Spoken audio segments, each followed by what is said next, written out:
before the silence, before the distance, before the moment you finally walked away. There was a version of you who tried. You tried to love deeply. You tried to communicate. You tried to show care, patience, loyalty. But somewhere along the way, your effort became expected instead of appreciated. Your presence became assumed instead of valued. You didn't lose your worth. It was simply overlooked. And there comes a time, a powerful, defining moment, where you stop pouring your heart into places that leak. Not because you stopped caring, but because you finally started caring about yourself. This story is about that moment, the moment where the strongest move you will ever make is your silence. Silence is not the absence of emotion. Silence is the presence of realization. When you stop responding, when you stop explaining, when you stop trying to be understood, you are no longer playing her game. You step into your power. Because the truth is this: people listen differently when silence enters the room. Your absence becomes noticeable. Your energy becomes unforgettable. Your presence becomes missed. Ignoring her is not about revenge. It is about alignment. You are no longer chasing validation. You are no longer proving your worth. You are no longer giving your soul away for crumbs of affection. You are reclaiming your self-respect.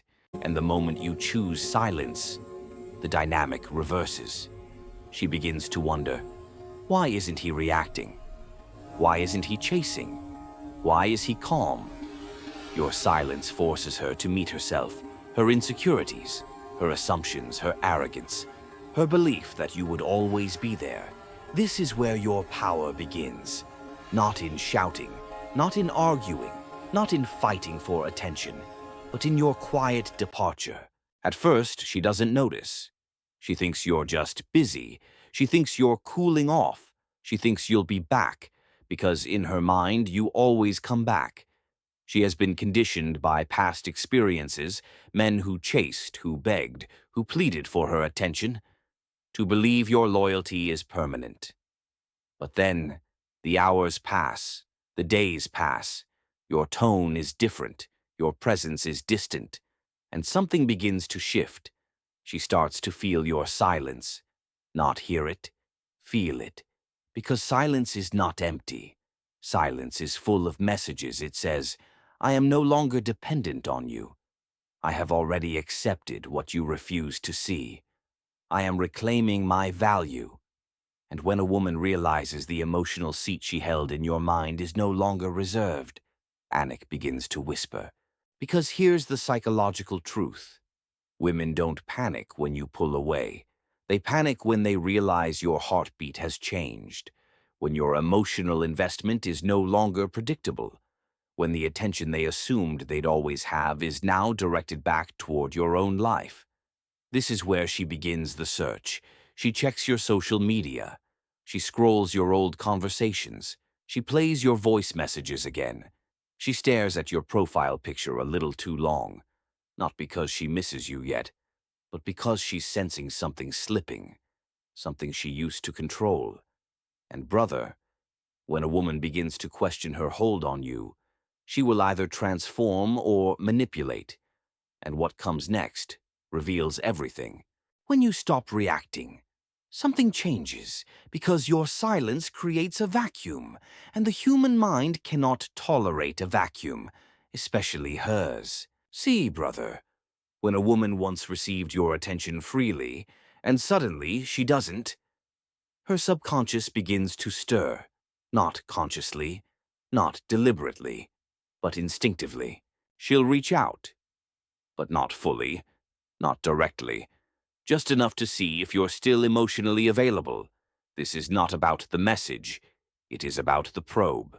And this is where most men fall apart. They reply instantly. They open their heart wide again. They show they were waiting. And in that single moment, the power shifts back to her. Not because she's stronger, but because you surrendered your emotional grounding. Brother, you don't need to be cold. You don't need to be cruel. You just need to be centered. Your silence was not punishment. Your distance was not a tactic. It was you returning to your life. If she values you, she will return with intention, not breadcrumbs. You are not here to chase someone who is unsure. You are here to stand in your value. Brother, there is a reason she tests you, and it goes deeper than personality, deeper than childhood, deeper than feelings. It reaches back into evolution itself. Because thousands of years ago, a woman's survival depended on choosing a man who was emotionally stable, unshaken, grounded, and capable of handling stress.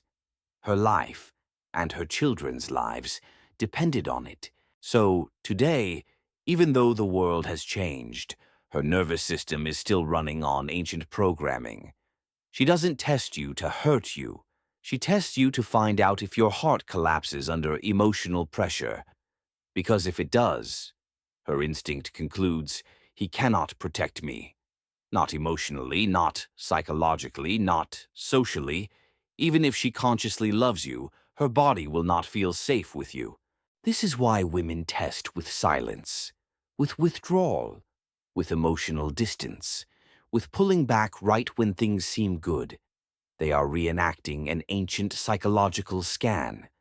Does he lose himself when I pull away, or does he stay centered? Most men panic. They chase. They try harder. They beg for reassurance. And that moment, right there, is when the attraction dies. Because a man who chases is a man who has lost his self. And a man who has lost himself cannot be trusted to lead a relationship.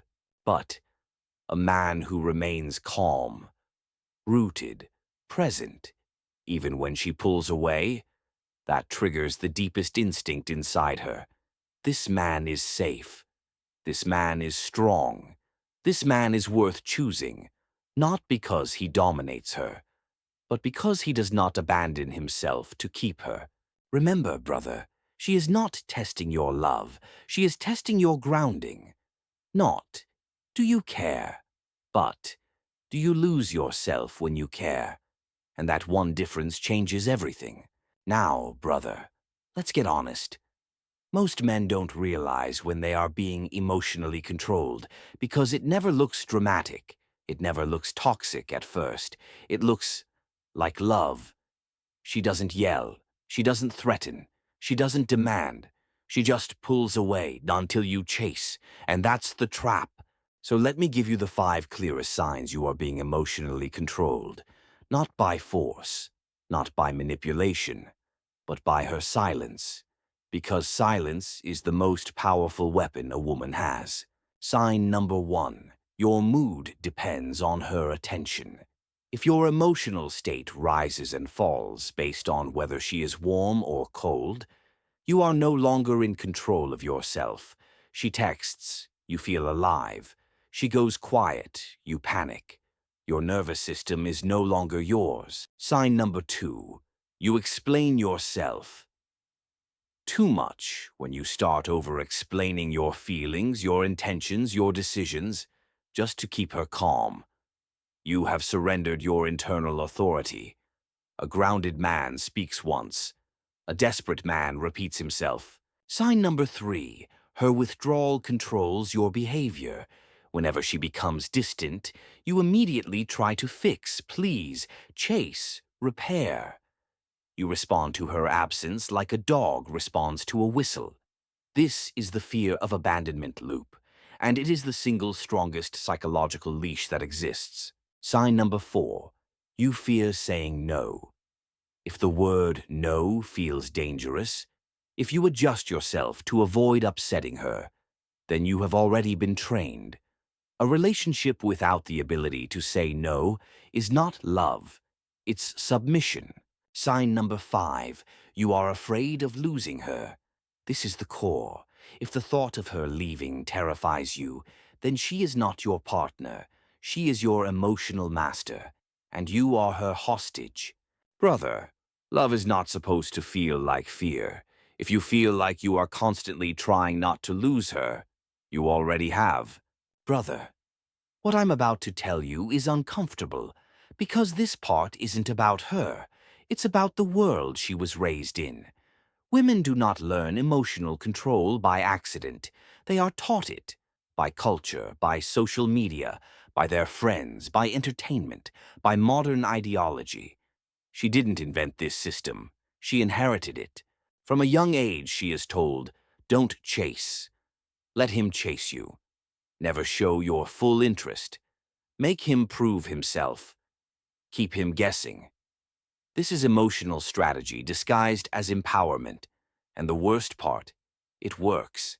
Meanwhile, men are told the opposite. Be loyal. Be soft. Be vulnerable. Prove you're a good man. And so, men approach women with love, while women approach men with strategy. This is how the imbalance begins. But society didn't stop there. Modern culture rewards women for unpredictability. TikTok trends teaching how to make him obsessed. YouTube channels teaching how to control his attention. Podcasts saying men are replaceable, while men are shamed for wanting loyalty. This is not coincidence. This is conditioning. So understand this. When you feel like you're losing her, it's rarely just her. It's the entire cultural machine behind her. A machine that thrives on emotional imbalance. A machine that profits from unstable relationships. A machine that trains women to use uncertainty as power. And unless you see the system, you will always blame yourself. But now that you see the game, you can't unsee it. And in the next chapter, we go into the collapse. What happens when a man stays in this trap too long? This is where the real psychological hook forms. When she pulls away, ignores you, becomes distant, she's not always doing it on purpose, but the effect is the same. Your brain enters what psychologists call the intermittent reward cycle. You don't know when she'll show affection again. You don't know when she'll text back warmly. You don't know when she'll love you like she did before. So you wait. You hope. You chase. And that chase is what keeps you trapped. The human brain is wired to crave patterns. When something is predictable, we feel safe. When something is consistently painful, we eventually detach. But when love is given sometimes and withheld other times, the mind becomes addicted. Because your brain thinks, maybe if I just do a little more, I'll get the love back. This is the same mechanism used in slot machines, casino, betting, toxic relationships. The reward is not the love. The reward is the chance of love. And that chance is enough to keep you emotionally invested long after the relationship becomes unhealthy. You start checking your phone more. You respond faster. You tolerate disrespect. You compromise your standards. You lose yourself in the pursuit of emotional scraps. And she knows, consciously or not, that your attention is guaranteed, because she has trained you to chase her validation. This is not love. This is psychological conditioning, and the longer you stay, the more you forget who you were before you met her. There comes a moment, brother, a moment where something inside you stops begging, stops chasing, stops breaking itself just to be chosen. Not because you stopped loving her, not because the pain disappeared, but because you finally understood the truth. You were never losing her. You were losing yourself. There comes a moment, brother, a moment where something inside you stops begging, stops chasing, stops breaking itself just to be chosen. Not because you stopped loving her, not because the pain disappeared, but because you finally understood the truth. You were never losing her. You were losing yourself. You see, when a woman controls you through silence, or distance, or emotional withdrawal, it only works when you fear losing her more than losing yourself. That fear is the leash. And brother, once you recognize the leash, you can take it off. Brother, here's the part nobody warns you about. You will meet these women. You might already love one of them, and your heart will try to negotiate with reality. It will beg, plead, bargain. Because you want to believe love can fix what is fundamentally broken. But listen closely. You cannot save a woman who is committed to destroying herself, and you cannot build a future with a woman who is addicted to chaos. Her beauty will fade, her allure will dim, but the damage she leaves behind, that stays with you. So your only real power is the power to walk away, early, decisively, without apology. Because men don't get destroyed by love. They get destroyed by staying when the truth is already clear. You're not choosing between her and being alone. You're choosing between your life and your slow death. The bitter truth: peace is the most attractive thing a man can have, and the moment you protect it, your value rises, your strength returns, your future opens. So hear me now. Never date chaos. Never chase pain. Never worship beauty that has no soul beneath it. You deserve a woman who brings peace, not war, love, not control, loyalty, not performance. And if she's not that, you walk, not to prove a point, but to save your life. Soft pause, voice lowers. You were never hard to love, my friend. She was just never capable of loving anyone.